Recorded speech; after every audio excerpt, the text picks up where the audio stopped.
अस्सलाम वालेकुम दोस्तों, मैं हूं जमान और ये है जमान्स मेथड्स में एक बार फिर से मैं आप सब लोगों को खुशामदीद कहता हूं। आज की वीडियो में हम डिस्कस करेंगे कि आप जो है अपनी लिस्टिंग पर अपनी अमेजन सेलर सेंट्रल में शिपिंग प्लान किस तरीके से बना सकते हैं। सबसे पहले मैं आप लोगों को बता दूं कि शिपिंग प्लान और शिपिंग टेम्पलेट दोनों अलग अलग चीजें, ठीक है। आप लोगों में से बहुत सारे लोगों ने मेरी पिछली वीडियो देखी होगी जो मैंने शिपिंग टेम्पलेट पे बनाई थी, जिसमें मैंने आपको बताया था कि आप जो है अपने सेलर सेंटर में शिपिंग टेम्पलेट किस तरीके से बना सकते हैं, जिससे जो है आपकी लिस्टिंग पे शिपिंग टाइम वगैरह और शिपिंग चार्जेस ये सब पता चलता है, ठीक है। तो जिन्होंने वो वीडियो नहीं देखी उसका मैं ऊपर लिंक दे दूंगा, आप लोग जाके चेकआउट कर सकते हैं, ठीक है। लेकिन ये इस वीडियो में जो है मैं आप लोगों को बताऊंगा कि आप अपना शिपिंग प्लान किस तरीके से बना सकते हैं, ठीक है। शिपिंग प्लान और शिपिंग टेम्पलेट दोनों अलग चीजें हैं। शिपिंग प्लान का टेम्पलेट का मैंने आपको बता दी। शिपिंग प्लान वो चीज होती है कि जब आप अपनी इन्वेंट्री अमेजन के FBA वेयर हाउस में भिजवा रहे होते हैं, ठीक है, तो आपने अमेजन को बताना होता है कि आपकी जो इन्वेंट्री है वो अमेजन के वेयर हाउस आ रही है, जिसको जो है शिपिंग प्लान कहा जाता है अमेजन की जो है डैशबोर्ड में। अब शिपिंग प्लान क्या होता है कि शिपिंग प्लान जो है आप जब अमेजन पे या अपने सेलर सेंट्रल में किसी लिस्टिंग को अपनी किसी प्रोडक्ट को अमेजन के वेयर हाउस भिजवा रहे होते हैं, ठीक है, FBA कर रहे होते हैं अपने प्रोडक्ट को, तो आपको अमेजन को बताना पड़ता है कि आपका प्रोडक्ट आप जो है ये प्रोडक्ट अमेजन के FBA के वेयर हाउस भिजवा रहे हो, ठीक है। आपको अमेजन से एक तरह से अपॉइंटमेंट लेनी पड़ती है, ठीक है। उसको जो होता है अमेजन सेलर सेंटर में शिपिंग प्लान कहा जाता है, जिसमें जो है आप अपने प्रोडक्ट की सेटिंग्स करते हो अमेजन FBA के लिए, ठीक है। और क्या है जिस सेटिंग करने के बाद जो होता है अमेजन आपको वेयर हाउस का नाम दे देता है, वेयर हाउस का एड्रेस दे देता है, प्रोडक्ट के लिए बारकोड्स दे देता है, ठीक है, अगर आप उनसे मांगते हो तो, और पैकेजिंग के लिए बारकोड दे देता है, ठीक है। ये सारी चीजें अमेजन आपको दे देता है और अमेजन अपने पास भी एंट्री कर लेता है कि एक इन्वेंट्री है जो इस नाम का सेलर ये वाला प्रोडक्ट मेरे पास भेजने वाला है, ठीक है। फिर जब आपकी इन्वेंट्री उनके वेयरहाउस पहुंचती है और वो उस प्रोडक्ट के ऊपर लगे हुए स्टिकर को स्कैन करते हैं, तो उन्हें पता चल जाता है कि ये इन्वेंट्री किस बंदे ने भेजी है और कहां से भेजी है, इस बॉक्स के अंदर क्या क्या चीजें हैं, ठीक है। तो आप लोगों में से जितने लोग भी FBA कर रहे होंगे, ठीक है, तो उनको ये शिपिंग प्लान से वास्ता लाजमी पड़ेगा। तो इसलिए मैं आज ये वीडियो बना रहा हूं जिसमें मैं आपको बताऊंगा कि एक बार जब आप अपना प्रोडक्ट सोर्स कर लें तो उससे आप जो अमेजन FBA के वेयर हाउस जो है किस तरीके से भिजवा सकते हैं और जो है और किस तरीके से जो है आप अपना प्रोडक्ट प्रिपेयर कर सकते हैं अमेजन FBA के लिए। तो अब मैंने यहाँ पे अपनी एक लिस्टिंग खोली हुई है जिसको जो है मैं FBA करना चाहता हूँ, ठीक है। तो मैंने क्या करना है कि अब देख रहे हैं ये जो है, अगर यहाँ पे आप देख रहे हैं फुलफिलमेंट बाय सेलर है, ठीक है। अब ये देख रहे हैं मेरी प्राइसिंग है, मेरी क्वांटिटी है, ठीक है। इसको सारी चीजें मैं कंट्रोल कर सकता हूँ, प्राइसिंग और क्वांटिटी। प्राइसिंग फिर भी मैं कंट्रोल कर सकता हूँ, लेकिन अगर आप FBA कर रहे हो तो आप क्वांटिटी कंट्रोल नहीं कर सकते, ये चीज अमेजन के हाथ में चली जाती है। तो इस वेरिएशन को जो है मैं FBA करना चाहता हूँ, तो मुझे क्या करना है कि अब मेरे पास दो ऑप्शन हैं, या तो मैं इसको FBM और FBA दोनों करूं, या तो सिर्फ FBA करूं या सिर्फ FBM करूं। अब FBA मतलब फुलफिलमेंट बाय मर्चेंट के मतलब ऑर्डर आएगा तो मैं खुद इसको फुलफिल करूंगा, FBA मतलब ऑर्डर आएगा तो अमेजन इसको फुलफिल करेगा, ठीक है। अब यहाँ तो मैं दोनों पे ऑप्शन रख सकता हूँ या मैं एक एक रखना चाहूँ, जो रखना चाहूँ वो मेरी मर्जी है। अब मैं क्या करता हूँ कि मैं FBM और FBA दोनों करता हूँ, ठीक है। FBA में इसलिए करता हूँ क्योंकि जब आप कोई प्रोडक्ट FBA करते हैं तो वो अमेजन के कैटलॉग में जो होता है वो ज्यादा रैंक करता है, अच्छे से रैंक करता है। तो अगर FBA पे मैं अपनी लिस्टिंग करता हूँ तो मेरा प्रोडक्ट रैंक करेगा और जो ऑर्डर्स आएंगे अब वो कस्टमर के पास ऑप्शन होगा कि वो मुझसे खरीदे या FBA से खरीदे, ठीक है। तो इससे क्या फायदा होगा कि अगर वो मुझसे खरीद लेता है तो मुझे ज्यादा प्रॉफिट मिलेगा, ठीक है, ज्यादा प्रॉफिट मार्जिन आएगा। और ये कि मुझे FBA की फीसें नहीं देनी पड़ेगी, लेकिन FBA का जो फेवर होगा जिसके जो अमेजन जो FBA लिस्टिंग्स को रैंक करता है वो मेरी लिस्टिंग को मिल जाएगा, ठीक है। और ये कि वो फेवर मिल जाएगा जिसकी वजह से मेरा प्रोडक्ट रैंक कर रहा होगा और मैं खुद भी उसको फुलफिल करना चाहूंगा, ठीक है। तो खुद कर सकता हूँ, FBA से कराना चाहूँ तो FBA से करा सकता हूँ। इसलिए मैं हमेशा दोनों ऑप्शन ऑन रखता हूँ। आप लोगों की आप मर्जी, अगर आप अपना प्रोडक्ट खुद भी शिप करना चाहते हैं तो आप दोनों ऑन रखें, अगर नहीं तो आप एक रखें, ठीक है। अब दोनों अगर आप ऑन रखना चाहते हैं, ठीक है, तो उसके लिए आपने क्या करना है, आपने यहाँ पे आना है, ठीक है, ऐड अनदर कंडीशन पर क्लिक कर देना है, ठीक है। अगर आप जो है एक ही ऑप्शन रखना चाहते हैं FBA का, ठीक है, तो आपने आके कर देना है change to fulfilment by Amazon, ठीक है। और अगर आप फुलफिलमेंट बाय मर्चेंट पर सिर्फ रखना चाहते हैं तो इस वीडियो को बंद करके चले जाएं, ठीक है, क्योंकि आगे जो है वो चीजें आपके किसी काम की नहीं है। जैसी आपकी लिस्टिंग चल रही है आप उसको रहने दें, ठीक है। हमें क्या कर रहे हैं, अभी change to fulfilment by FBA कर दूंगा तो मेरी जो ये लिस्टिंग है जो कि एक्टिव आ रही है अमेजन पे, और मैं 100 प्रोडक्ट्स की क्वांटिटी है मैं जो दी हुई है इसको, ये जो है अमेजन के फुलफिलमेंट बाय अमेजन पर शिफ्ट हो जाएगी, ठीक है। ये वाली लिस्टिंग एफबीए पे शिफ्ट हो जाएगी। अगर मैं ऐड अनदर कंडीशन करता हूं तो ये वाली लिस्टिंग भी रहेगी और इसकी एक और कॉपी बन जाएगी जो कि फुलफिलमेंट बाय एफबीए होगी। तो मैं इसमें ऐड अनदर कंडीशन कर देता हूं। अब जब मैंने इसको ऐड अनदर कंडीशन कर दी है तो अब मेरे पास ऑप्शन दे रहा है ऑफर का, ठीक है। बाकी सारी चीजें सेम रहेगी, सिर्फ ये चीजें जो मुझे यहाँ पे देनी है, सेलर SKU, ठीक है, और ये प्रोडक्ट ये तो नहीं है मुझे देना, और ये कि मुझे शिपिंग टेम्पलेट चेंज करना पड़ेगा अपना। तो सबसे पहले मैं SKU दे देता हूँ। अब SKU मैंने वही रखना है जो मैंने पहले रखा हुआ था, ठीक है। बस मुझे इसके आगे क्या कर देना है, FBA लिख देना है। क्यों? क्योंकि मैंने अब इसी SKU के 2 वेरिएशन बनाए, एक जो FBA में, एक FBA। तो दोनों को डिफ्रेंशिएट करने के लिए जो है मैंने क्या किया है कि FBA वाली लिस्टिंग के आगे जो है मैंने FBA लिख दिया और जो FBA में है उसके आगे मैंने कुछ नहीं लिखा, ठीक है। तो इससे जो है अमेजन के उसको लगेगा, तो जिससे जो है मैं दोनों को डिफ्रेंशिएट कर सकूंगा कि मेरी लिस्टिंग कौन सी है और FBA की कौन सी है। अब आ जाते हैं प्राइसिंग में यहाँ पे दे देता हूँ इसको रैंडमली कोई भी जो कि मैं देना चाहूँ, ठीक है। अब आ जाती है नेक्स्ट चीज क्या है कि ये सारी चीजें मेरे किसी काम की नहीं है। क्वांटिटी आइटम, मैं न्यू आइटम सेलेक्ट करता हूँ तो मैं न्यू कर दूंगा इसको, और ये सारी चीजें भी मेरे किसी काम की नहीं है। ये काम की है I will ship this item my self या अमेजन, तो मुझे इसको FBA के लिए बनाना है तो ये बन जाएगी FBA के लिए लिस्टिंग, ठीक है। FBA के लिए लिस्टिंग मेरी बन गई। ये सारी चीजें बाकी मेरे किसी काम की नहीं है, मैंने इसको कर देना है सेव एंड फिनिश, ठीक है दोस्तों। अब ये सेव एंड फिनिश जैसी मैंने कर दिया इसको, तो अब ये मेरे पास आ गया FBA की शिपिंग प्लान की सेटिंग्स के लिए, ठीक है। तो अब ये मुझसे पूछ रहे कि आप इस पे कौन से बारकोड जो है प्रिंट करना चाहेंगे, कौन से बारकोड इस पे लगाने चाहेंगे, अमेजन के दिए हुए बारकोड्स या मैन्युफैक्चरर के बारकोड्स। मैंने क्या करना है, मैं कह रहा हूँ भाई मुझे अमेजन के बारकोड्स ही इस पे लगाने हैं, ठीक है। तो आप मुझे अमेजन के बारकोड्स दे दो, ठीक है। तो इसको मैं कर देता हूं सेव एंड कंटिन्यू, ठीक है। तो ये मुझसे पूछ रहे हैं यहाँ पे कि ऐड डेंजरस गुड इन्फॉर्मेशन, ठीक है। मतलब जैसे कि आपके उसमें कोई केमिकल या कोई लिक्विड है तो वो सारी चीजें रिलेटेड पूछ रहा होता है ये, तो वो सारी चीजें मैं इसको यहाँ पे दे देता हूँ। कह रहे कि आपके इसमें कोई बैटरीज है, नहीं मेरे प्रोडक्ट में कोई बैटरीज नहीं है। Product regulatory is the product consider dangerous, नहीं कोई डेंजरस नहीं है मेरा प्रोडक्ट। तो इसको मैं सबमिट कर देता हूँ और सेव एंड कंटिन्यू कर देता हूँ, ठीक है। अब ये सारी चीजें मेरी हो गई। तो अब ये मुझसे पूछ रहे कि आप किस मार्केट प्लेस के लिए आप जो है इस प्रोडक्ट को बेचना चाहते हैं। अब मैं USA के लिए इसको बेचना चाहता हूँ तो मैं इसको USA ही सिलेक्ट कर लेता हूँ, और शिप फ्रॉम जो मेरा मैन्युफैक्चरर है उसका एड्रेस पहले ही सिलेक्टेड है, ठीक है। अगर मैं नया एड्रेस हो तो आप इसको चेंज भी कर सकते हैं इस एड्रेस को कभी भी, ठीक है। और ये कि अब ये मुझसे पूछ रहे हैं कि भाई आप अब मुझसे ये पूछ रहे हैं मेरे प्रोडक्ट की इंफॉर्मेशन, ठीक है। तो मैं ये पूछ रहा है कि आपका इंडिविजुअल यूनिट एक ही यूनिट होगा एक बॉक्स में या बहुत सारे केसेस होंगे, ठीक है। तो मेरा केस पैक होगा तो मैं कर देता हूँ create a case pack template, ठीक है।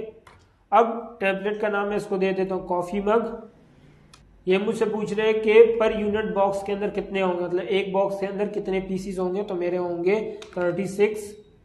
बॉक्स की डायमेंशन मुझसे पूछ रहा है तो वो मैं इसको यहाँ पे दे देता हूँ इंचेस में, ठीक है। अभी इंचेस में मुझसे पूछ रहा है।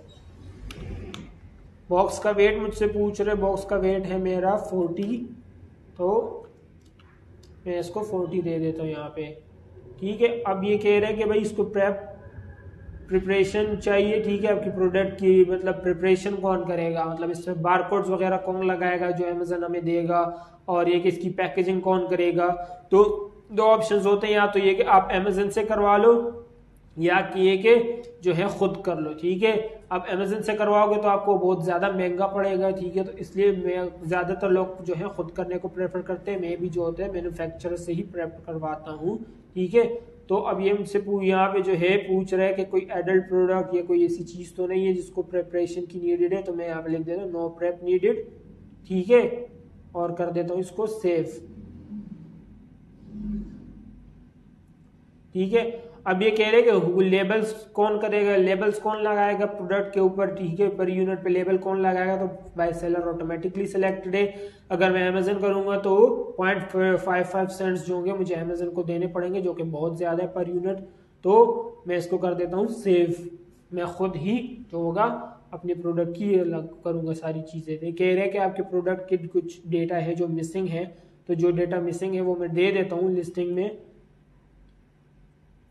अब ये मुझसे पूछ रहा है कि आपके प्रोडक्ट की डायमेंशंस क्या थी, ठीक है। तो मेरे प्रोडक्ट की डायमेंशन जो है वो है 6x6x6 और वेट जो है उसका 0.25 LB है, ठीक है। तो इसको भी मैं कर देता हूँ सेव।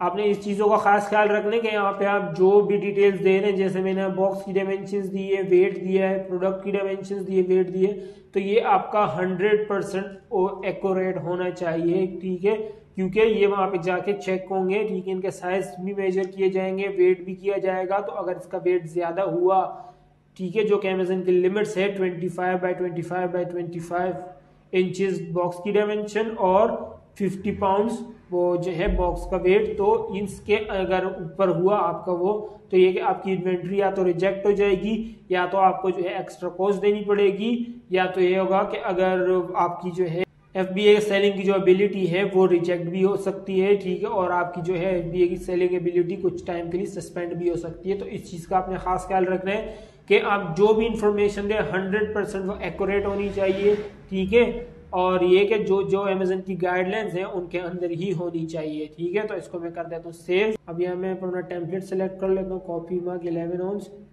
और एक बॉक्स है 36 पीस है। अब ये पूछ रहे हैं रेडी टू सेंड है, हमारा रेडी टू सेंड है भाई। अब देख रहे हैं ये कह रहे हैं प्रिंट SKU लेबल्स। अब SKU लेबल्स प्रिंट करने के लिए मुझे ऑप्शन दे रहे हैं, ठीक है। अब मैं आपको इसको प्रिंट करके दिखा देता हूँ। अब ये पूछ रहे हैं कि किस साइज पे आपको प्रिंट करने, A4 पे 26 लेबल पर 40, 44, ठीक है, 24 या 21, ठीक है। आपको जोन से लेबल प्रिंट करने, आप वो साइज यहाँ पे सिलेक्ट कर लेंगे। मैं आपको सजेस्ट करूंगा कि आप जो है 24 रखें, ठीक है, या 21। जितने बड़े लेबल्स होंगे, मतलब जितने कम होंगे, मतलब एक पेज पे उतने ज्यादा बड़े वो लेबल्स होंगे और उतने ज्यादा क्लियरली दिखेंगे और अच्छे से स्कैन होंगे। तो हम इसको कर देते हैं प्रिंट ऑल, ठीक है।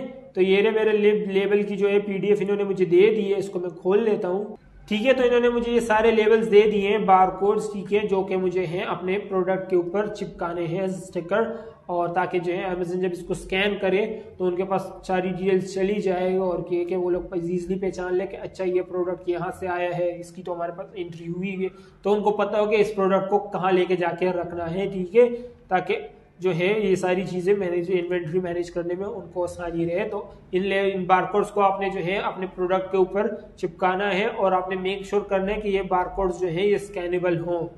अब मैंने जो है इसको प्रिंट कर दिए लेबल्स, ठीक है, अपने पास ही।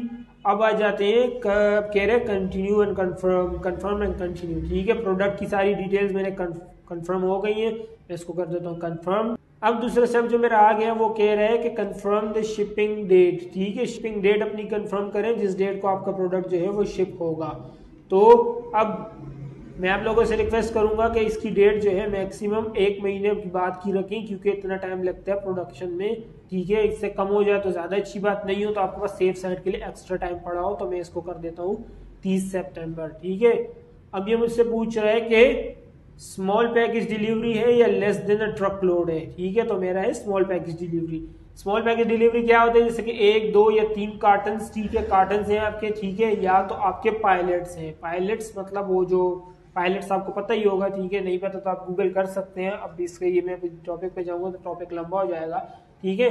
तो ये दो चीजें, अब या तो स्मॉल पैकेजेस या पायलट्स, ठीक है। अब इन दो में से आप कौन सा है, मेरा जो है स्मॉल पैकेज है तो मैं स्मॉल पैकेज कर लूंगा, मेरा कार्टन है, ठीक है, पायलट नहीं है मेरा। अब जैसे मैंने ये सारी चीजें सिलेक्ट कर ली तो अमेजन ने मुझे जो है वेयर हाउस का एड्रेस दे दिया, जिस वेयर हाउस में मुझे अपने प्रोडक्ट को जो है भिजवाना है, ठीक है। अब आप खुद भिजवाते हैं या सप्लायर से भिजवाएंगे, अगर सप्लायर से भिजवाएंगे तो उसको ये एड्रेस भेजें कि वो फ्रेंड फॉरवर्डर को ये एड्रेस दे, इस एड्रेस पे ये जो है शिपमेंट डिलीवर करनी है। अब सबसे पहले देख रहे हैं ये जो है वेयर हाउस का कोड है FTW1, ये सारा जो है अब इसका एड्रेस है, ये इसका जिप कोड है, ये सिटी डैलस है, टेक्सास में स्टेट्स में जाएगा, यूनाइटेड स्टेट्स की, ठीक है, एक बॉक्स है, एक SKU है, 36 वो है, सब चीजें कंफर्म है। ठीक है, अब ये हो गए हमारे शिपिंग लेवल यहां तक। अब यहां पे आपने एक चीज का खास ख्याल रखना है कि आगे आ जाती है आपकी शिपिंग को क्या कहते हैं, कार्टन लेबल। ठीक है, जो कि आपके कार्टन के ऊपर लेबल लगता है। अब पहले जो मैंने आपको लेबल्स बताया वो थे SKU के लेबल्स, ये हैं कार्टन के लेबल्स।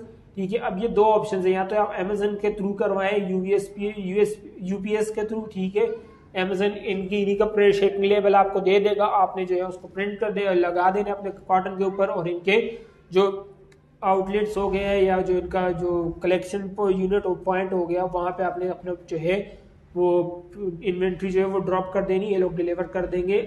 लेकिन ये सर्विस जो है USA के अंदर तक ही है, तो हमें ये सर्विस नहीं मिलेगी। हमें यहाँ पे कुरियर सेलेक्ट कर लेना है, जो कुरियर हमें प्रेफर करना है, DHL, FedEx ग्राउंड, ठीक है, USPS। ठीक है, तो USPS या UPS या अदर जो भी है, हमने अदर रख देना है इसको। ठीक है, हो गया सारी चीजें। अब यहाँ पे आपके पास दो ऑप्शंस हैं। अगर आपकी इन्वेंट्री रेडी है, ठीक है, आपने पहले इन्वेंट्री बनवा ली है, उसके बाद जो है आप जो है इन्वेंट्री, अब आप अमेजन पे शिपिंग प्लान बना रहे हैं, तो आपने क्या करना है, यहाँ पे अपना कुरियर सेलेक्ट कर लेगा, इनमें से कोई है तो ठीक, वरना आपने अदर पे क्लिक करके एक्सेप्ट चार्जेस एंड कंफर्म कर देना है। ठीक है, ये अगर नहीं है आपकी इन्वेंट्री एट रेडी, तो आपने क्या करना है, यहीं पे आके अपनी लिस्टिंग्स को रोक लेना है। ठीक है, आगे आपने नहीं बढ़ना, यहीं तक आपका इन्वेंट्री प्लान सेव हो गया। आपने इसके यू के लेबल्स जो है आपके प्रोडक्ट रेडी हो जाए तो उसको अपने जो है प्रोडक्ट की बॉक्सेस पे लगा लें। ठीक है, और उसको कार्टन के अंदर पैक कर दे। जैसे आपके प्रोडक्ट पैक हो जाए, आपने क्या कर देना है, आपने यहाँ पे कर देना है अदर पे आके, या जो भी आपका कुरियर है उस पे आके accept the charges and confirm. ठीक है, इस पे आपने क्लिक कर देना है। इस पे आप जैसे ही क्लिक कर देंगे, अब देख रहे हैं कह रहे ready to continue before you grant the shipping label for your, take a moment and review the details and check that all that's correct. ठीक है, अब ये यहाँ पे लास्ट स्टेप है आपके पास। यहाँ पे आपको कह रहा है, आप अगर रेडी है आपकी इन्वेंट्री, मतलब आप कंफर्म करने के लिए रेडी है, एक्सेप्ट और कंफर्म शिपिंग, तो इससे पहले ये सारी चीजें चेक कर लें, अपनी इन्वेंट्री भी चेक कर लें, क्योंकि एक बार आपने एक्सेप्ट एंड कंफर्म कर लिया, उसके बाद आप पीछे नहीं आ सकते, कुछ भी एडिट नहीं कर सकते। ठीक है, तो इस चीज का आपने खास ख्याल रखना है। और एक बार आपने ये एक्सेप्ट कर लिया, तो ये आपको आपके कार्टन का लेबल दे देंगे, जो कि आपने अपने कार्टन पे लगाना है। ठीक है, वो लेबल आपने जो है प्रिंट कर, वो लेबल जब आपकी इन्वेंट्री अमेज़न के वेयरहाउस पहुंचेगी, तो क्या होगा कि आपकी वो इन्वेंट्री उस कार्टन पे लगा हुआ स्टिकर होगा, जब वो लोग उसको स्कैन करेंगे तो उनको पता चल जाएगा कि इन्वेंट्री किसने भेजी है, कहाँ से भेजी है, और इस बॉक्स के अंदर क्या क्या है। ठीक है, अभी मैं इसको एक्सेप्ट नहीं कर रहा, क्योंकि मुझे जो है अभी इस इन्वेंट्री पे काम करना है काफी सारा, तो अभी मेरी इन्वेंट्री प्रोडक्शन में है, तो मैं इसको कंफर्म यहाँ पे आपको करके नहीं दिखाऊंगा।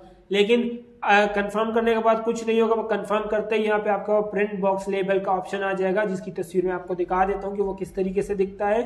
ठीक है, तो ये देख रहे हैं, मैंने जो है एक अपने किसी पुरानी इन्वेंट्री का एक किया हुआ था पहले से ही। ठीक है, तो उसका शिपिंग लेवल मैं आपको दिखा देता हूँ। जैसे ही आप उसको कंफर्म करेंगे, तो इस तरह का एक शिपिंग लेवल आपको मिल जाएगा। ठीक है, जिसपे जो होगी आपकी सारी, देख रहे जिस वेयरहाउस के अंदर पहुंचना है और जहां से जा रहा है, ये सारी चीजें उनको मैंने जो है इस पे लिखी भी होंगी। ये बारकोड है, QR कोड है, ये सारी चीजें इस पे। जैसे ही अमेज़न के वेयरहाउस पहुंचेगा, इसको वो लोग स्कैन करेंगे, और स्कैन करते साथ ही जो है उनको मिल जाए, उनको पता चल जाएगा कि ये प्रोडक्ट क्या है और कहां से आया है और किसने भेजा, इस बॉक्स के कार्टन के अंदर क्या क्या चीजें मौजूद हैं। ठीक है दोस्तों, तो ये था सारा तरीका कि आप किस तरीके से अपना शिपिंग प्लान बना सकते हैं, किस तरीके से जो है अपनी इन्वेंट्री अमेज़न के वेयरहाउस भिजवाने के लिए अपने बारकोड्स किस तरीके से प्रिंट करवा सकते हैं, और किस क्या क्या चीजें आपको रिक्वायर्ड होंगी, किन किन चीजों को आपने यहाँ पे एंटर करना है। ठीक है, आई होप आप लोगों को मेरी सारी बातें समझ आ गई होंगी। मैं अपनी लिमिटेड नॉलेज के हिसाब से जितना समझा सकता था मैंने समझाने की कोशिश की है। फिर भी आप लोगों को कोई मेरी बात समझ ना आई हो, तो मैं आप लोगों से रिक्वेस्ट करता हूँ, नीचे कमेंट सेक्शन में लिख के मैं जितना जल्दी हो सके आपका जवाब देके आपकी कंफ्यूजन दूर करने की कोशिश करूंगा। चैनल पर है तो प्लीज चैनल को सब्सक्राइब कीजिए और बेल आइकन पर क्लिक कीजिए। इससे होता है कि मुझे मोटिवेशन मिलेगी और मैं इस तरह की इन्फॉर्मेटिव कंटेंट आप लोगों के लिए लाता रहूंगा। तो प्लीज 2 क्लिक्स मुझे अपने दीजिए और नीचे चैनल पर सब्सक्राइब कर लीजिए। इस वीडियो में इतना ही, आपसे अगली वीडियो में मुलाकात होगी। मैं हूं ज़मान और यह ज़मान्स मेथड। अल्लाह हाफिज।